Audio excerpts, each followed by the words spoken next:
had a good weekend. I had a great time with the teens yesterday. I love the time with the teens. Obviously, also exciting to see them grow up and become older teens, aka some of the youngsters that we'll welcome later from Johannesburg that used to be teenagers here. We played Bible charades yesterday, and certainly I learned a lot of new things as the kids are trying to explain things. So one teen had to explain, say, he got Garden of Eden. So he explained sort of, digging for Jesus, digging for Jesus. Of course we need to dig for Jesus. Then another kid got honor your father and mother. So he points to a dad in the room, points to dad, and he says, worship your mom and dad. So no, we love the Bible. We love what it teaches us. I heard yesterday that Abraham had 7 sons. All kinds of interesting things, but thoroughly enjoy and appreciate you guys. I love every weekend that I get to spend with you. We are busy with the series, Image, Be the You that God wants you to be. I think we know that. Someone was asking me earlier, when anonymous person, he works with Eric, said to me, when are you doing the 8? Because he's the 8. I said, I can do it if you're right. No, he says, no, let's not go there. I at least need a week to prepare myself. Okay, so what have we learned? I keep on repeating this because this is in essence what everything is about. The greatest predictor of success in relationships is self-awareness.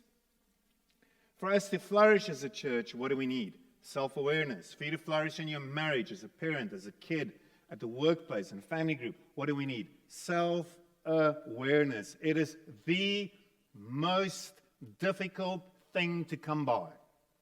Self-awareness. What is self-awareness?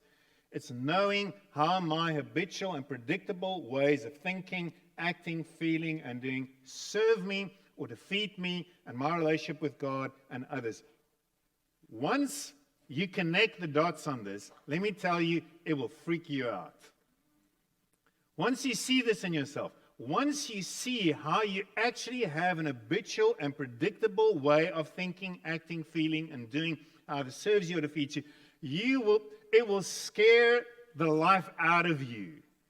Because you will see that we all are able to somehow trigger each other with something.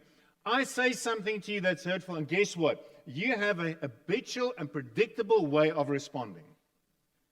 No matter who you are.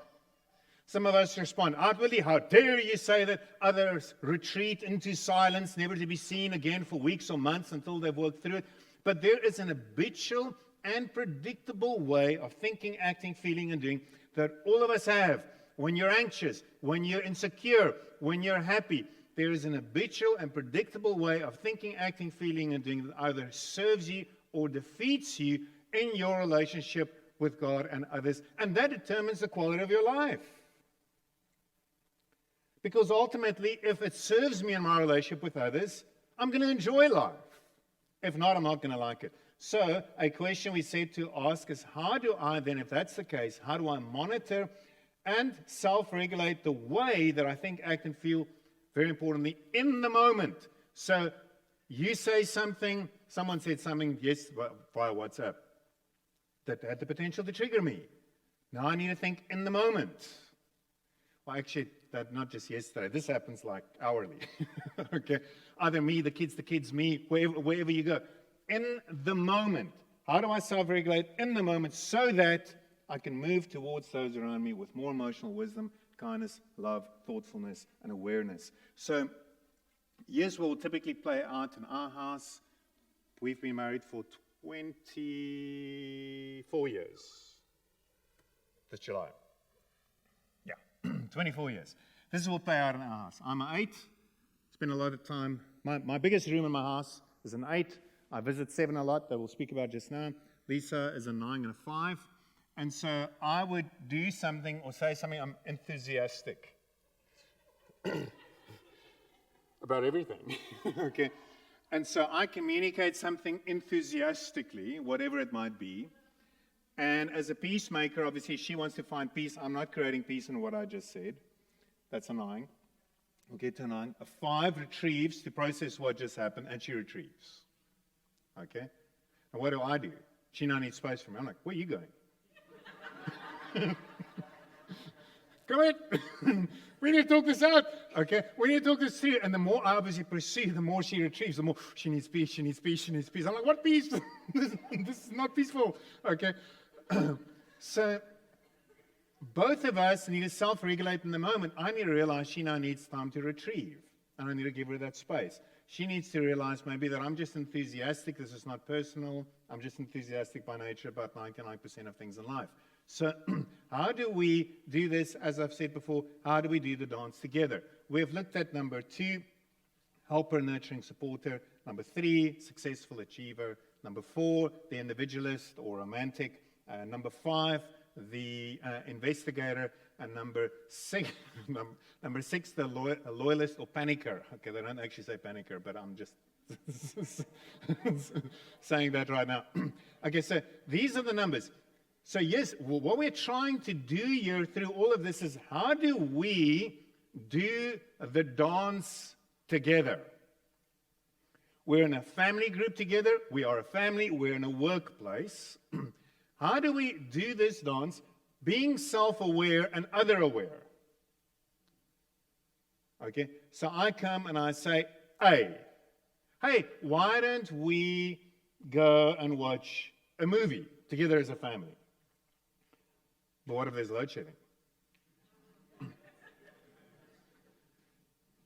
Oh, that's not my kind of movie. I want to go to Naveau. Okay? Let's first IMDb the movie. I don't have time for this. We got to get going here. Who can I help? Who needs anything? Can I make popcorn? Okay. Okay, the helper. So, are you guys connecting the dots?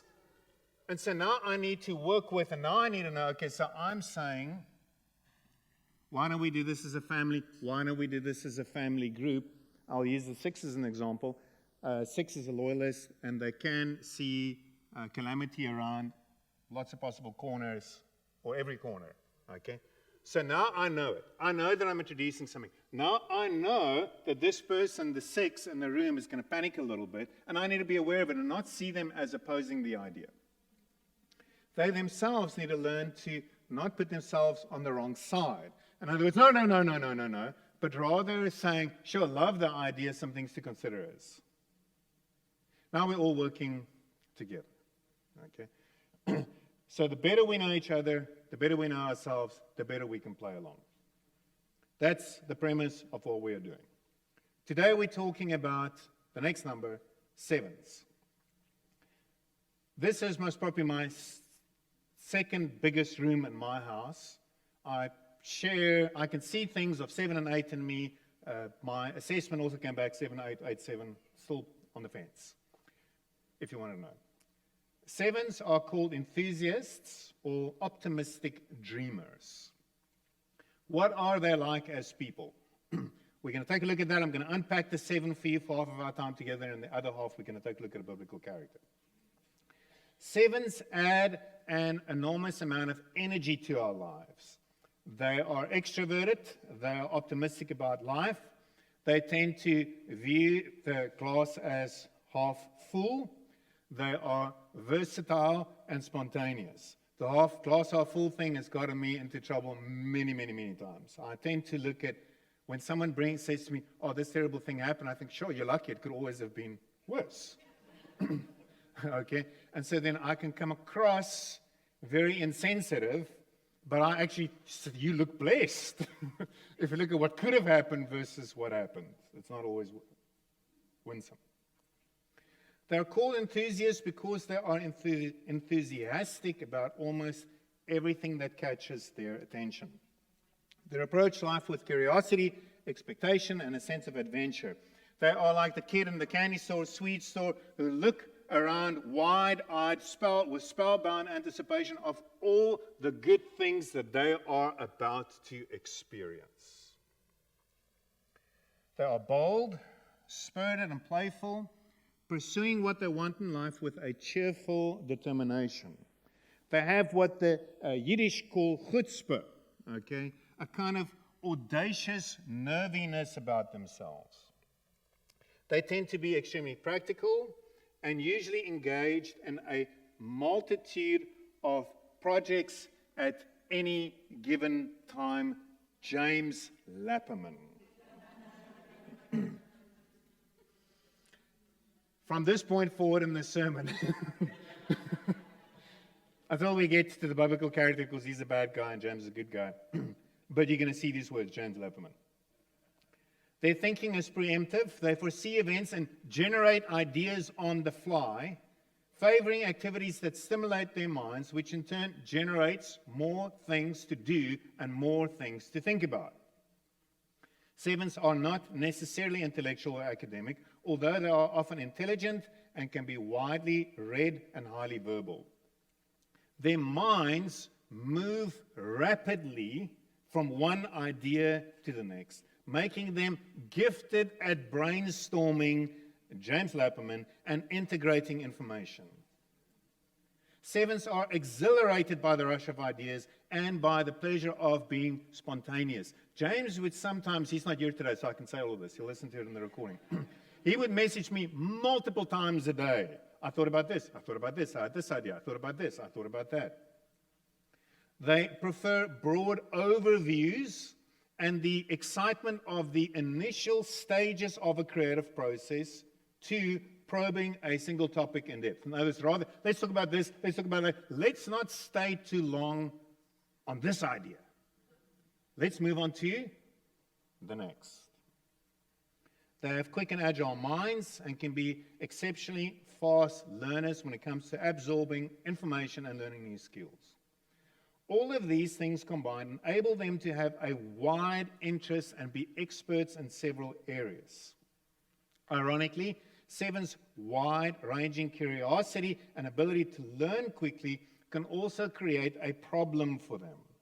Because they are able to pick up many different skills with relative ease, it becomes more difficult for them to decide what to do with themselves because they have all these options.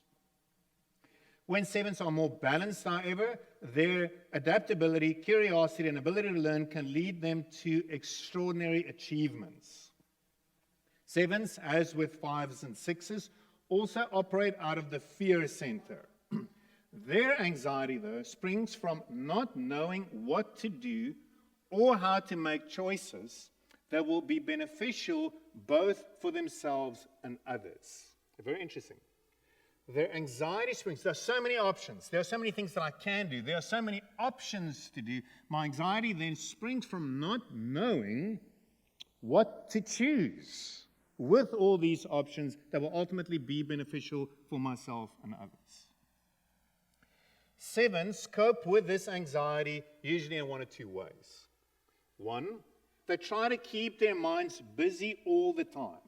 As long as they can keep their minds busy, especially with projects and positive ideas for the future, they can at least to some extent keep anxiety and negative feelings at bay and out of conscious awareness.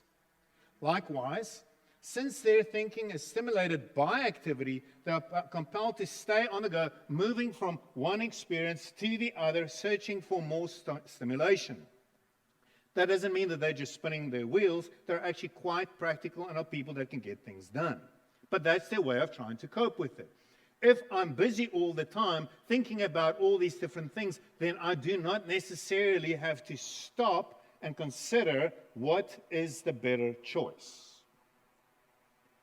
The second way of coping with this anxiety is to experiment with trial and error. One could say that on a very deep level, sevens do not feel that they can find what they really want in life. They therefore tend to try everything and ultimately may even resort to anything as a substitute for what it is that they're really looking for. In other words, if I can't have what really satisfies me, I'll enjoy myself anyway by having all kinds of experiences. Now remember, all of this is happening unconsciously. It's not like the 7 or any of the other numbers sits and actually thinks this. This is all happening at the backdrop. If I do that, and that way I will not have to feel lousy about not really getting what I want because I'm busy with lots of other things. You can see this in action with the most arbitrary things. Unable to decide whether, for instance, to have vanilla ice cream, chocolate ice cream, or strawberry ice cream, what will the 7 do? They will have all 3 flavors just to be sure that they don't miss out on the right choice. I don't want to have had the chocolate and I thought to myself, man, I should have had the strawberry. So if I have all 3, I cannot go wrong. The same happens, and I've seen this happen to me when it comes to something as basic as a holiday. They might only have a week's holiday, but the desire to do 50 things. So what do? They put all 50 things on the holiday. But it's only 7 days. I've seen it. Lisa and I would go away for 1 night or 2 nights. We do like 100 things. So we think, oh man, we have this moment, but we want to do this. Let's do all of it. And at the end, you're obviously exhausted. While they are scrambling after exciting experiences, the real object of their heart's desire may be deeply buried in their unconsciousness, that they are never really aware, of what it is.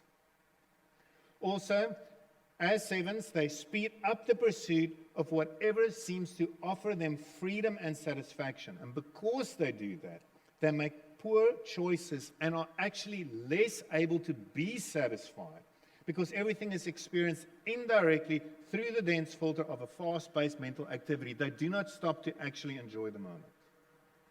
The result is that 7s can end up feeling anxious, frustrated, and enraged with fewer resources available to them emotionally and physically because they've spent it all on pursuing all other things. Through that, they might actually, in an unhealthy state, end up ruining their health, their relationships, their finances, all in the search of happiness and pleasure. 7s are, though, blessed with an abundant vitality and a desire to fully participate in life every single day.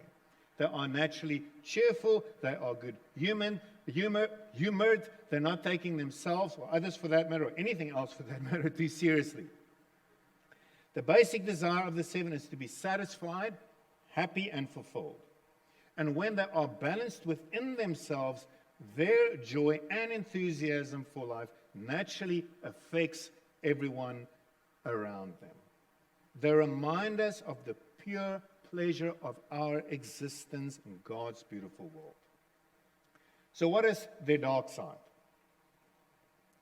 If you scratch the vibrant paint off of the surface of the 7, you'll find a need to avoid pain.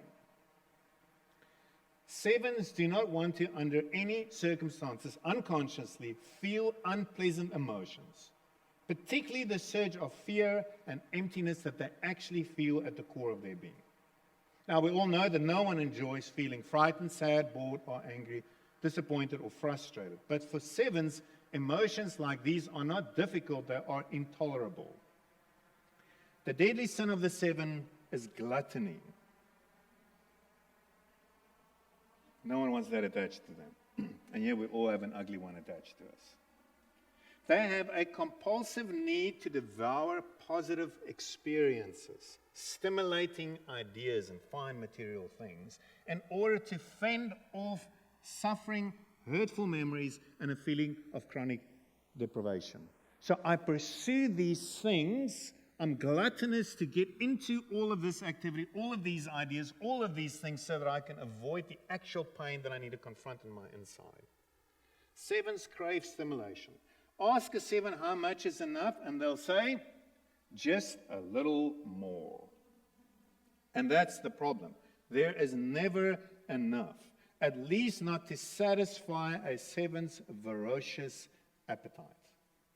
7s need to learn to live in the present moment, exercising self-restraint, reining in their restless, what is called monkey minds, and getting down to the business of ordinary life, doing the basic stuff that the rest of us mortals also have to do every single day. experiencing load shedding. All of us obviously have ways to defend ourselves against pain, and sevens do it by trying to live positively. They're always asking themselves, how can they jam as many pleasurable experiences into the moment as possible? Famous sevens: Miley Ray Cyrus, Eddie Murphy, and Peter Pan. If you've seen Shrek, even as the donkey.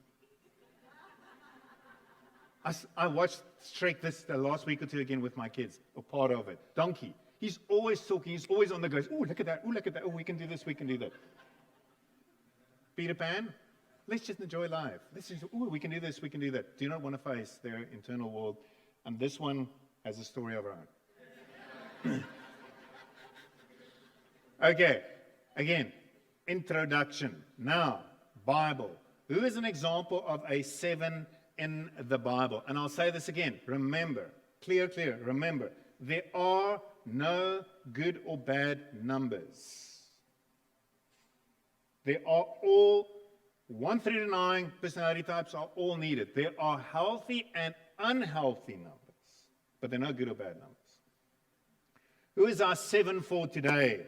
Solomon, the son of King David. When God said to Solomon in 1 Kings 3, ask for whatever you want me to give you, he was the king who said, give your servant a discerning heart to govern your people and distinguish between right or wrong. Seems like something very good to ask for.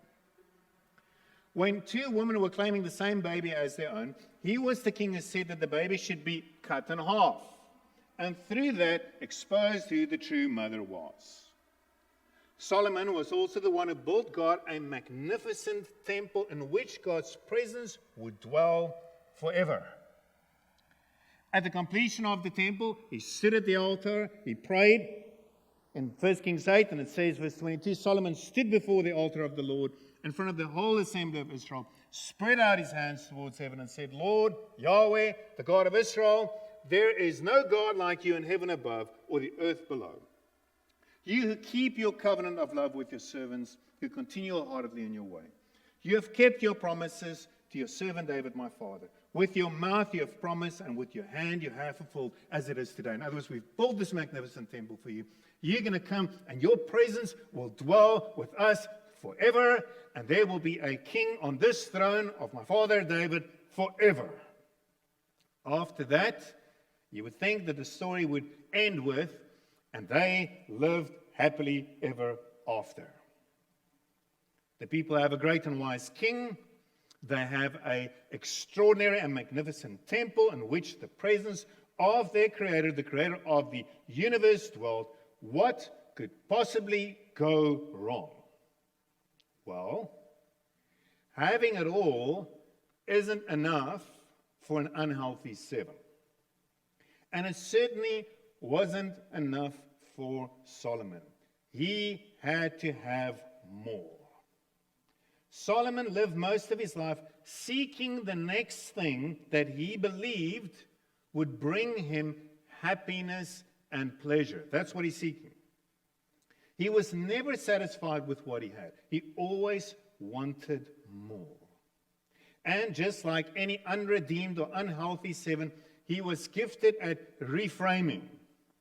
In other words, spinning things in a positive way to justify why he did what he did or why he had to do what he had to do. Solomon's rise to power was surrounded by deception, manipulation, and violence. And yes, this is the guy that wrote most of Proverbs. His mother Bathsheba and the prophet Nathan manipulated David to get him to name Solomon as his successor instead of Adonijah, who was the rightful successor. After being anointed as king, Solomon then also ordered the assassination of Adonijah to eliminate any possible future threat to his throne, his happiness, his pleasure. Solomon's anxiety about his throne and power was also manifested in his unquenchable appetite for accumulation. Again, it can be in things, it can be in experiences. He accumulated like no one else. He accumulated food to feed his royal entourage like no one else. Listen to what it took for this man's table to eat daily with his chinas. Solomon's daily provision were 5,000 liters of fine flour and 10,000 liters of meal. 10 stall-fed cattle, 20 pasture-fed cattle, interesting how they even separate those two, and arbitrarily 100 sheep. Besides deer, gazelle, roebuck, and choice fowl. The man was hungry. He wanted all three flavors of that ice cream. Solomon also accumulated taxes, because how do you pay for all of this? He had 12 district governors over all of Israel who supplied provisions for the king and the royal household. Each one had to provide supplies for 1 month in the year. So he's brilliant. He's a planner. I mean, how do I feed this habit? I had a lot of sheep every day, 100 sheep, 10 of this cattle, 20 of that cattle, gazelle, fowl, roebuck, the whole lot. I need to keep a plan going here. Also, if you want to do great things, you obviously would have to accumulate forced labor. King Solomon enlisted laborers from all Israel, 30,000 men. He sent them off to Lebanon in shifts, at least he gave them shifts, of 10,000 a month, so that they spent 1 month in Lebanon and 2 months at home. Adoniram was in charge of the forced labor. Solomon had 70,000 stone carriers and 80,000 stone cutters in the hills, as well as 3,300 foremen who supplied the projects and supervised the projects and delivered and directed the workers. Okay, so again, I've got a lot of activity, I've got a lot going. How do I juggle all these balls? I need money, I want to enjoy all these choice food, I want to do great things, build great things, I need money and I need people to do it for me. How do I defend all of this? He accumulated armor, horses and chariots. Solomon's horses were imported from Egypt and from Cuba. He just had the finest. They imported a chariot from Egypt for 600 pieces of silver, seems pricey to me, and a horse for 150. To enjoy all of this and do all of this, what do you also need? You need to accumulate women. Yes, I said it, women. King Solomon loved many foreign women besides Pharaoh's daughter, Moabites, Ammonites, Edomites, Sidonians, and Hittites. They were from nations about which the Lord told the Israelites, you must not intermarry with them because they will surely turn your heart after their gods. Nevertheless, Solomon held fast to them in love, 1,000 of them. He had 700 wives of royal birth and 300 concubines, and his wives led him astray. What did he want? He wanted enjoyment. He wanted alliances. Why did he have so many wives? How come one man possibly, imagine, you're all my wives. I mean, this is only like 300 people. There's like 3 rooms of this. Wifey, we need to connect. Let's have an assembly. Okay. Even an order of service. Okay. Why? He needed these alliances to get more. And you would marry the woman to make an alliance with her father. You'll marry the princess to make an alliance with her father so that you can have more. He accumulated worship experiences and altars. As Solomon grew old, his wives turned his heart after other gods, and his heart was not fully devoted to the Lord his God, as the heart of David his father was. He followed Ashereth, the goddess of the Sidonians, and Moloch, the detestable god of the Ammonites. So Solomon did evil in the eyes of the Lord. He did not follow the Lord completely as David his father had done. On a hill east of Jerusalem, Solomon built a high place for Chemosh, the detestable god of Moab, and for Moloch, the detestable god of the Ammonites. He did the same for all his foreign wives who burned incense and offered sacrifices to their God. This very king that stood in front of that temple, that built that temple for God, that asked for wisdom here, is accumulating wives and things like there is no tomorrow. He is accumulating gods. He's wanting to take it all in. He is unrestrained. He himself explained it this way in Ecclesiastes 2 verse 9, saying, I became greater by far than anyone in Jerusalem before me. And all this, my wisdom stayed with me. Not so sure about that. I denied myself nothing my eyes desired. I refused my heart no pleasure.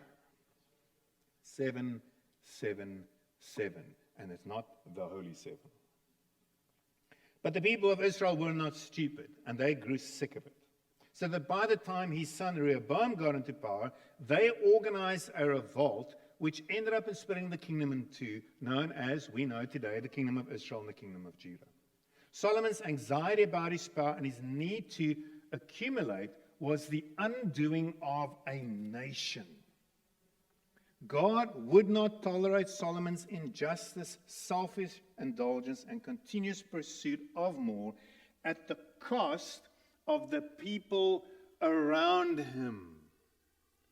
Because that is what the unhealthy and unredeemed seven is able to do.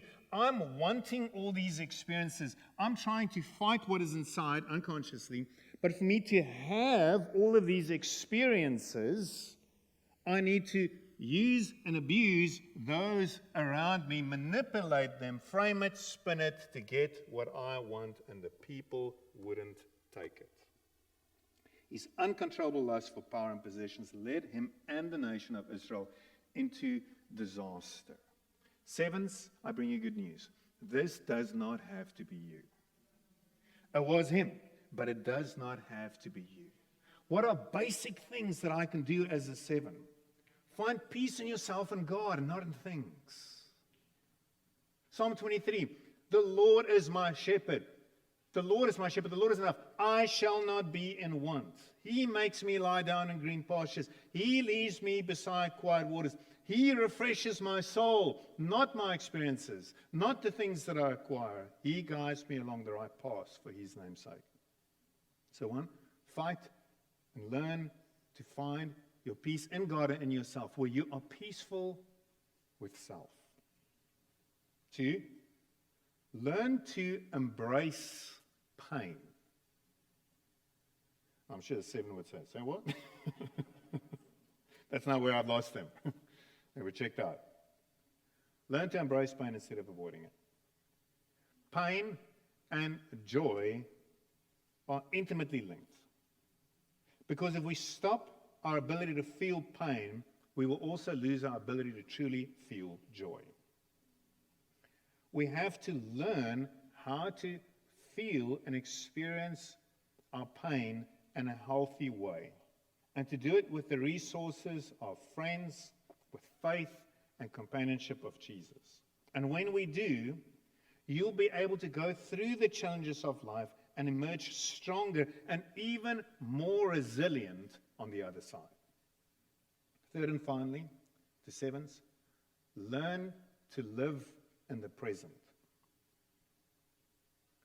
Now we want to give you a present. Learn to live in the present. Constantly looking at what is ahead will deprive you from seeing what is right in front of you and what is right inside of you. It is difficult to be present to yourself, present to others, present in the moment when all you can think of is adventure and experiences. Each moment, ordinary moment, has the potential for great joy if we are present and fully alive. Eating a meal, an ordinary meal, not 30 sheep, 100 sheep, 10 this goat, 20 that goat. Just eating and enjoying an ordinary meal can bring you great joy.